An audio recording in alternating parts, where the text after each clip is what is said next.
To troubleshoot either the A temperature or the multi-temperature switch, what you're going to need is a basic multimeter. It doesn't have to be as fancy as this one, but it does need an ohm meter setting.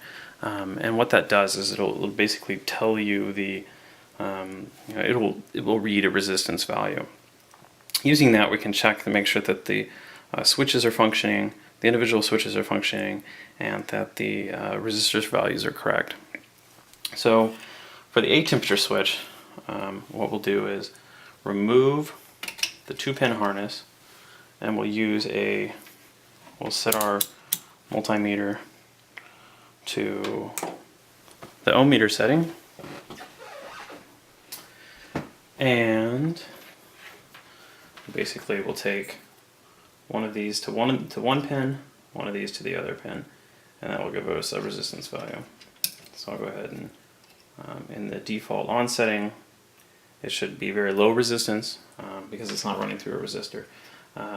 So as we go down the switches, so there's 8 different switches on the A temperature switch, and they should read 0, 6.8, 9.1, 12, 15, 18, 20, and 22.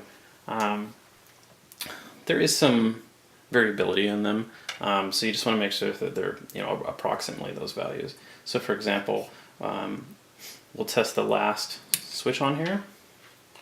We'll use our multimeter, and we get a value of 22.2, and so that's expected. And that's a good way to troubleshoot whether or not the switch is still functioning properly or not. With the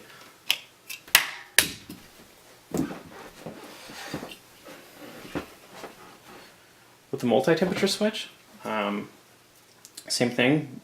You want to do it only one switch at a time. If you have multiple switches engaged on either of these switches, you'll get sort of an inconsistent reading. So when you are testing the switches, just do one switch at a time. On this one, the top value should be near 0 also, but it goes 12, 18, 24, 36, 47, 75, and 100.